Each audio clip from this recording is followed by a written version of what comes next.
Здравствуйте, дорогие друзья! Вот и раскрылась моя маленькая клавесия Ребекка Норсен Микаби.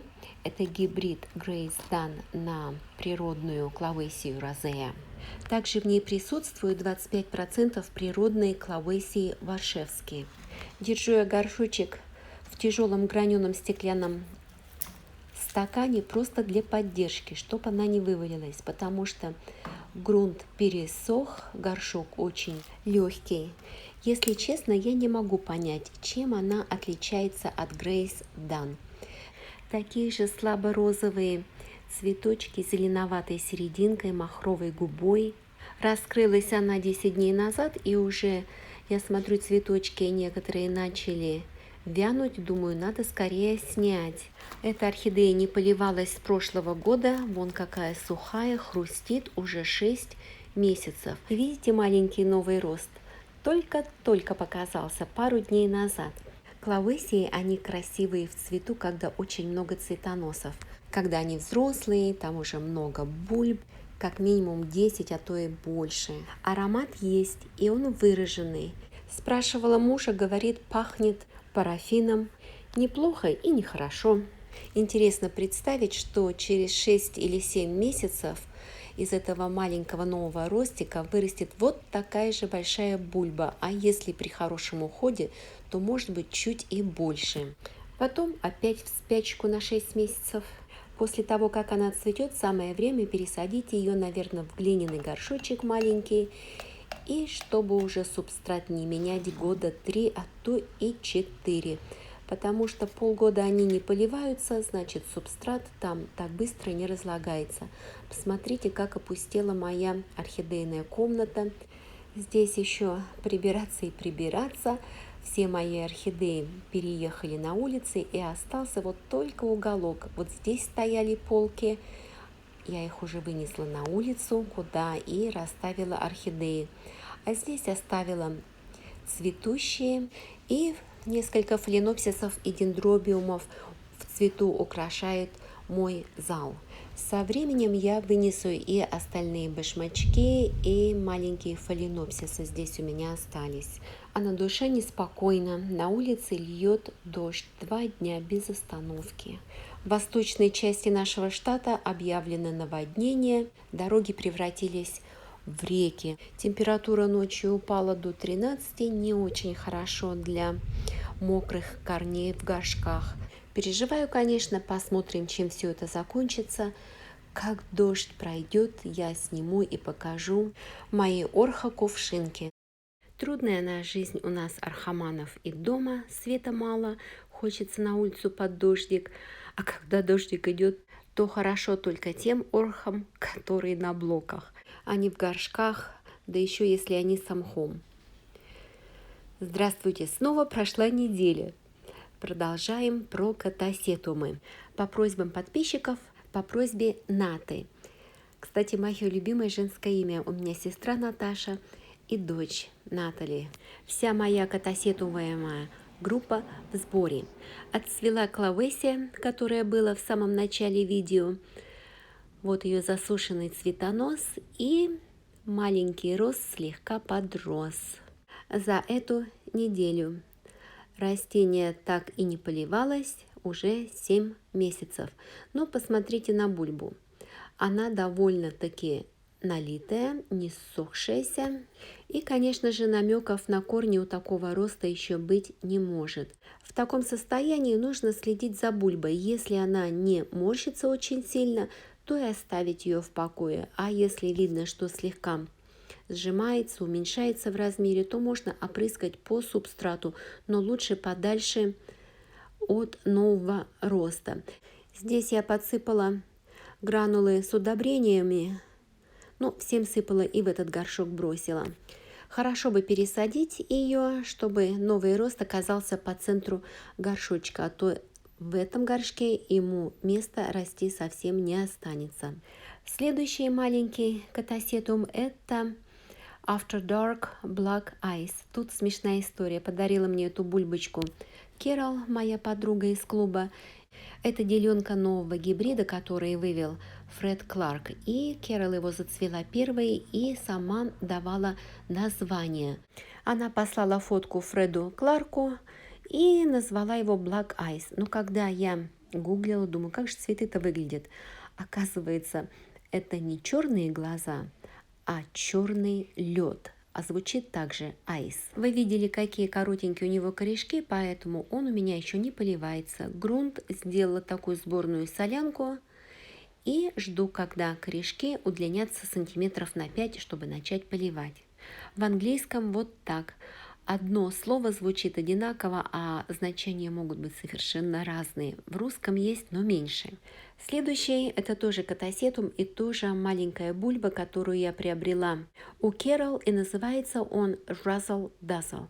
Помните, у меня был вот такой, цвел шикарно, там было 5 огромных бульб, и цвел он в 2 цветоноса прошлой осенью. Все 5 бульб у меня сгнили прошлой зимой. Шикарнейший гибрид – это Луис Кларк на Фрили Дорис.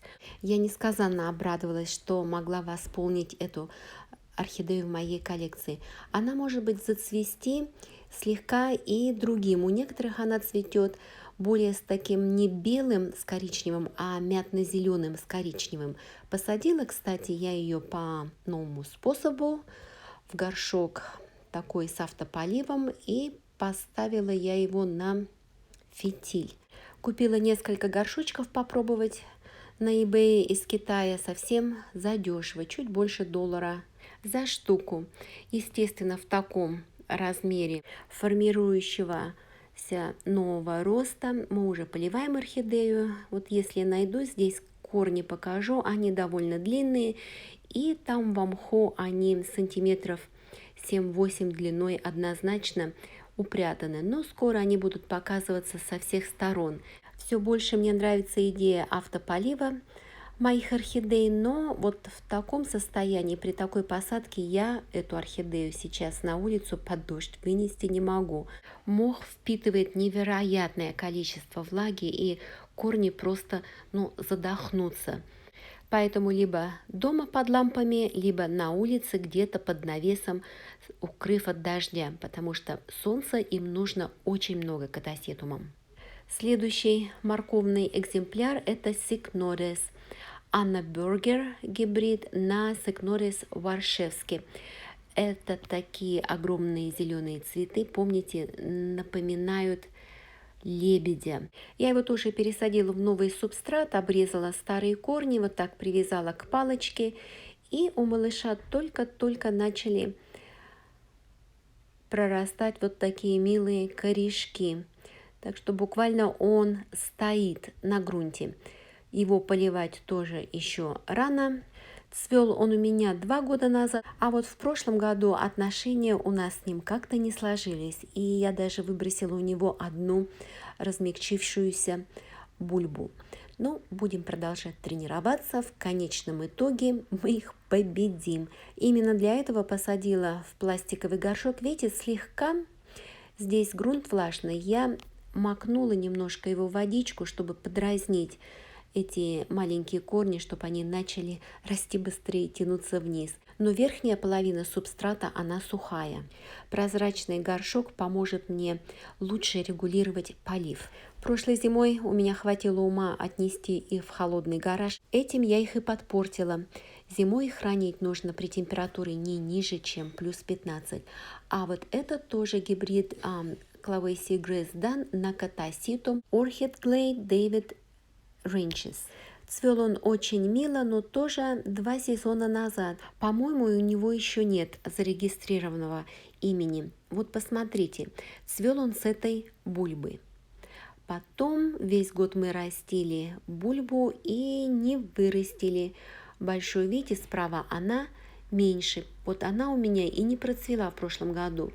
В этом году продолжаем тренироваться. Вот он, новый рост. Я посадила в новый субстрат, и корешки только-только начали показываться. Этот тоже еще не поливается. То есть гибрид Clavacea на Catasetum называется Clovacetum.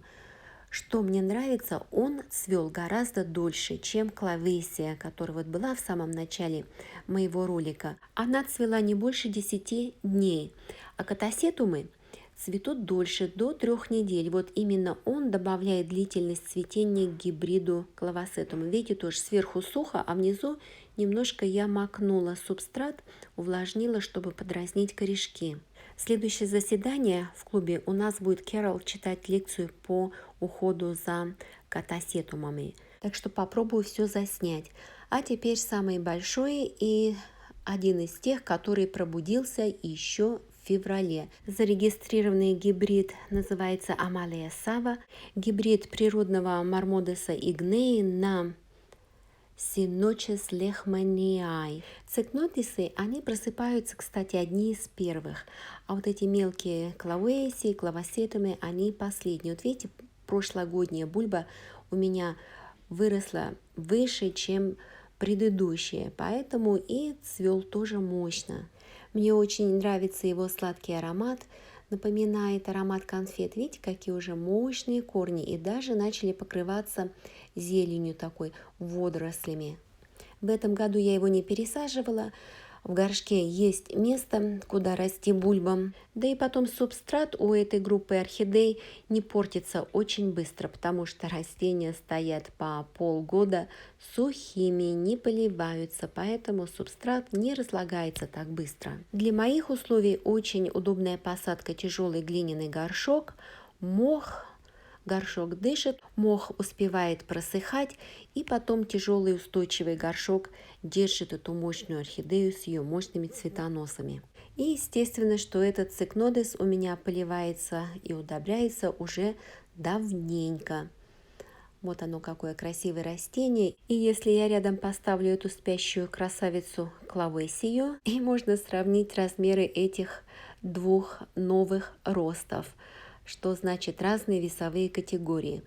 И есть у меня еще один экземпляр. Это Манирара, гибрид катасетума на Мармодес на Синочес. Тут грустная история. Это Millennium Magic Witchcraft. Купила большую бульбу. С каждым годом они у меня уменьшались и уменьшались. И вот такая в конце концов осталась. Вот такой катасетуемый обзор. Какие-то растения растут, увеличивают бульбы, а другие в то же время деградируют, уменьшая каждую последующую бульбу. Вот такой у меня уход. Кстати, хочу оставить ссылку на канал моего мужа Майкла. Он решил готовить на его канале. Так что загляните, если у кого есть время. Он будет, очень рад этому. Ему пришлось удалить свой канал и начать новый снова с нуля. Какие-то там были с YouTube проблемы. Спасибо, друзья, что были со мной. Желаю здоровья вам и желаю здоровья вашим растениям. Пока-пока.